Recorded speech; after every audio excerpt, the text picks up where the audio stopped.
If you take to heart what we're going to be talking about today, you will go to that next level. We all will.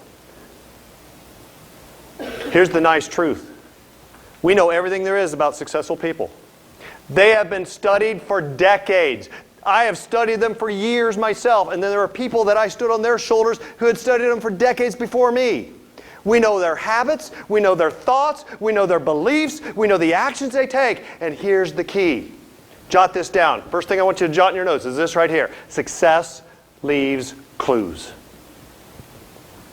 Success leaves clues. If you follow the clues and you do the things that the people did before us, guess what happens? You get the exact same results. But you got to look for the clues.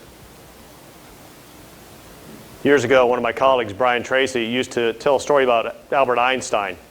And in 1942, Dr. Einstein, he taught physics at Oxford University.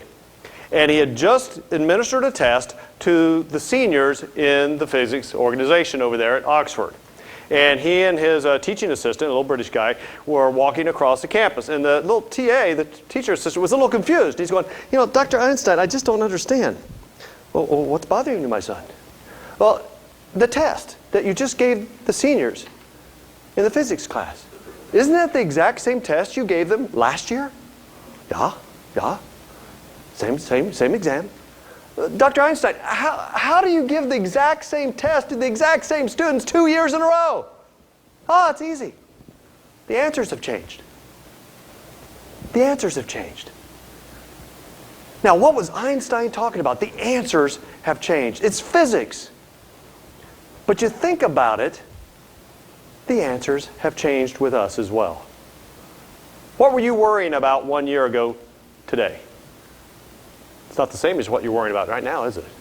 What problem were you dealing with 5 years ago? I bet it's not the same problem you're dealing with right now. And let's take it to that next level. If we need new answers, we need new questions. Because if we do the same things that we've always done, we're going to get the same things that we've always got.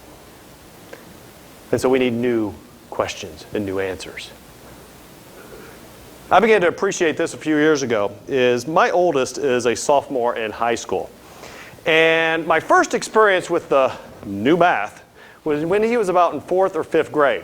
If you have not experienced the new math, well, it's an eye-opener, let me put it that way. And we were going through long division. Now, this is not rocket science. I can do long division. And so we're going through this long division. I'm showing how to do it. Well, my teacher doesn't want me to do it that way.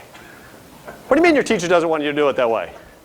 You know, remember how we all did it? We might take 5,227 divided by 15. And so we figure out, okay, first, how many times does 15 go into 52? They don't do it that way.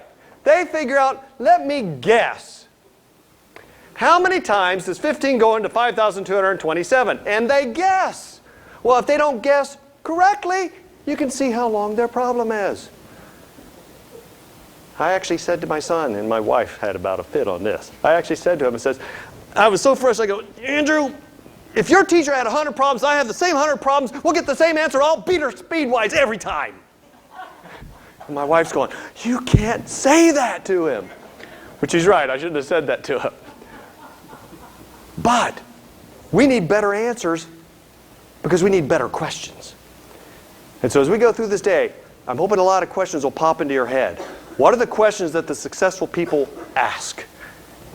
And then if we get the new answers, it'll make all the difference in the world.